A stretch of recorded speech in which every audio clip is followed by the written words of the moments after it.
my channel. My name is Kayla June, Kale Barb, on social media. So today we are going to do a little Mental Health Monday video on how to heal your mind and body. It's going to be a slightly short one, hopefully. Usually it's not.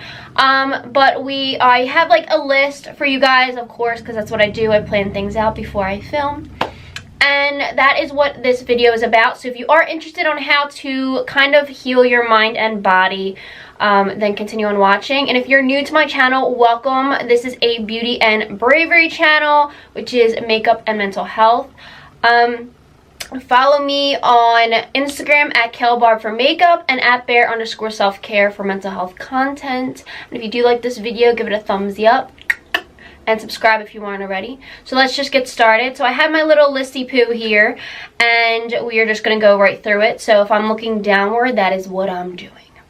So, how to heal your mind and your body.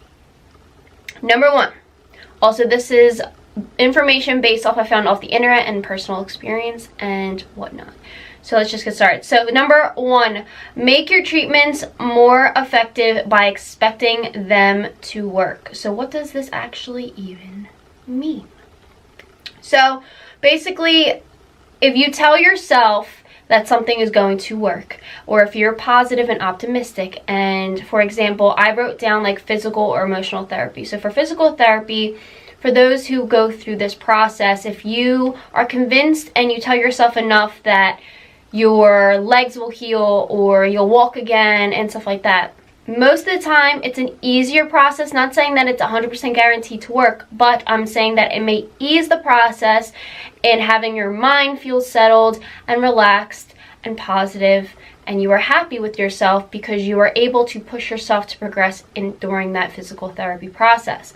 As for emotional therapy, which is what I do once a week, in the beginning when I went to therapy, which was like about 3 years ago, I did not convince myself at all. I was just like, this is a waste of time. You know, I don't open up to people. I don't want to open up to this stranger. And for a while, I began to realize that my mind would literally shut off to my therapist because I did not want to open up to her. And it took a few months to actually, you know, respond to her questions or to tell her how I felt. And when you go into therapy, and I know this is very hard, when you go into therapy, even if it's with a new therapist, you having the mindset that you are able to accept their help and their advice will kind of trigger your mind to be like, okay, I'm in a safe place. This person just, you know, is looking out for my well-being. I want to get better. And most chances are you're going to get better. Like I said, I've been going to therapy for 3 years now, and Jennifer, who is my therapist, has been very, very helpful. And speaking of therapy, a niche. Speaking of therapy, if you're able to trust your therapist and you're able to communicate with them, you have no idea how much of an impact that can do for your mind, because you then feel very calm. Like when I leave my therapy sessions, I feel very calm. I feel very at peace with myself. I forgive myself for all the things that, you know, I've done wrong, or the people who have done me wrong throughout the week. It's just something that is really like, I can't think of the word. I don't know if it's like redemption, but it really just makes me feel centered. And being able to open up with that communication with your therapist, you also develop a sense of trust, which is very important because you need that bond and you need that relationship with your therapist. So that's very key. So remember that. So number two, I have sleep better by writing in a gratitude journal. So as you know, I'm very, very all for having a journal. I've had journals throughout my life. I currently can't find mine. It's driving me bananas. Having a gratitude journal, it's kind of like the same thing. Basically, a gratitude journal is writing 3 to 5 things before you go to sleep, and what you're thankful for that day, or what you're grateful for in general. And studies have shown, that I read online, that if you go to sleep with a peaceful mindset and a thankful mindset, that you are most likely to sleep better throughout that night, because your mind is triggered that you are actually in a happy state, if that makes sense. So like it says here, it says coming up coming up with grateful things or things full of thankfulness right before you fall asleep will increase the chances of you getting a good night's rest. Like I just said. Number 3, live longer by focusing on your purpose in life. So basically, feeling like you have a sense of purpose could really change your entire mindset and can completely transform your attitude altogether. It says studies consistently show that people who believe their lives are meaningful are more likely to have healthier and longer lives. So I'm the type of person that writes everything down. I set down my goals, my dreams, whatever I need or like am focused on for that month, that week, that year, that day, whatever. And I'm a real hard-working person to the point where I will make sure that that stuff gets done. And I really work hard for it. This is a really, like, if you want something to happen, you have to work hard for it and you have to push yourself to it. Don't get me wrong, I have bad days. Everyone has bad days. And don't beat yourself up over it, especially if you don't get things done. It's normal. It happens. But, I got out of breath for a second. And I also wrote here that feeling like you have a reason to get out of bed every morning is really key. So like even if your goal for the day is to wake up by 9 o'clock and you get out of bed at 9 o'clock, even if it's 9:01, you're fine. But if it's around that time span, that's like something that could really just be like, wow, I actually can't believe I got up at 9 o'clock today. Like that, you know, I feel so good. I accomplished that. Make your bed. I've actually watched a video. I forget his name. He's in the military. He was explaining how making your bed should be the first task done throughout the day.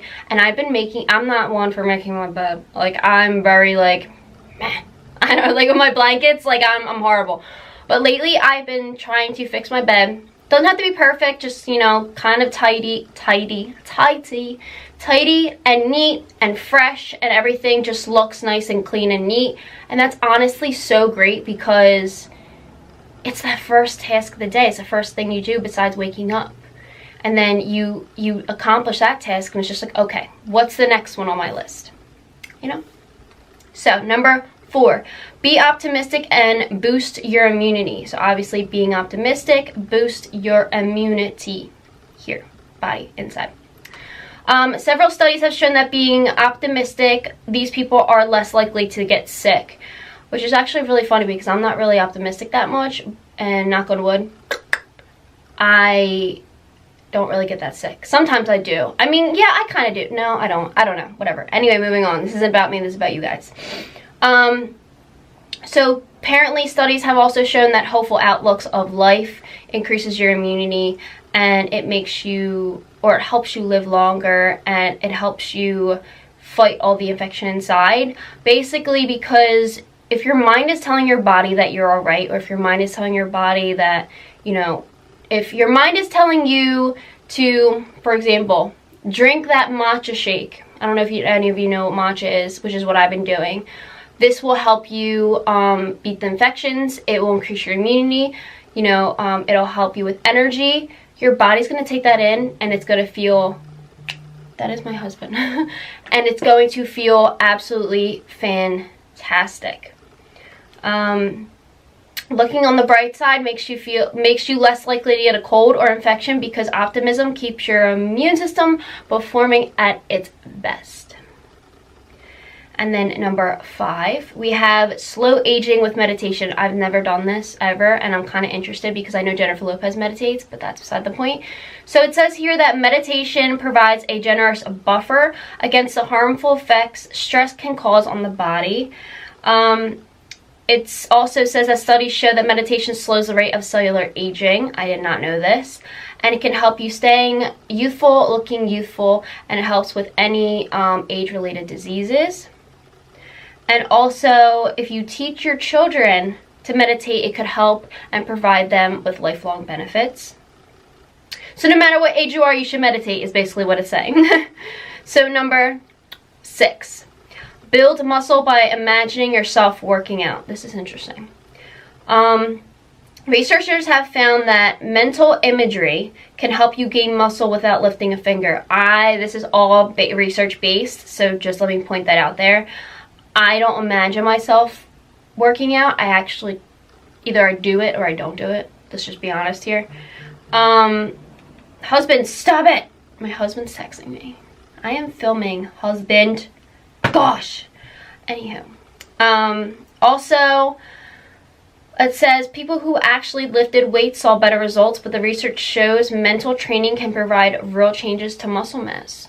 So any of my subscribers out there who are watching this video who are weightlifters, I know some of you are, let me know your thoughts on this in the comment section below, because I've actually never heard of this before, but that sounds pretty interesting. And finally, last but not least, we have number 7, which is reduce your risk of heart disease by laughing. I've actually heard this quite a lot. People say who are positive, optimistic, they smile a lot, they laugh a lot. Usually your lifespan is way increased versus someone who is sad, angry, and you know, all that stuff. But I mean, that's kind of, it's kind of something to actually think about.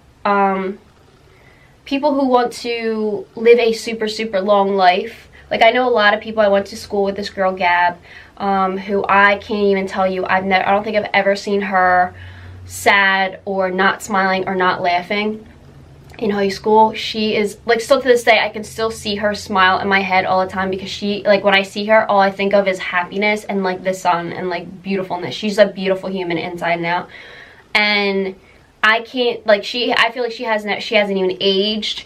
I can't, like, I know she exercises, like, she just puts everything, like, her priorities are so straight. Like, I commend her for that so much.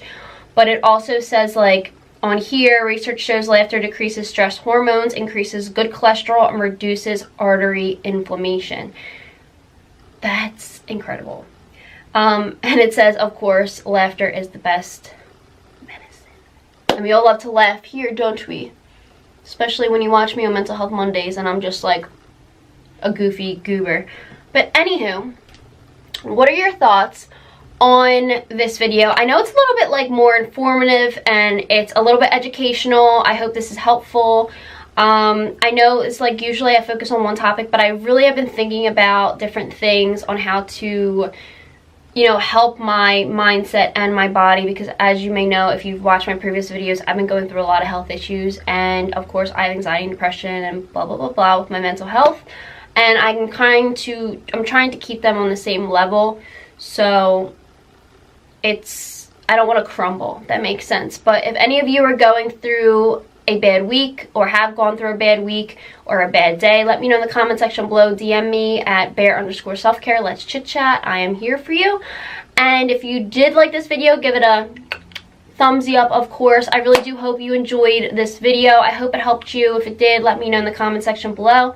Don't forget to subscribe before you leave, and I will see you in the next one. I do love you so much. Happy Mental Health Monday. I may have another video for mental health content this week. A new series may start. We shall see.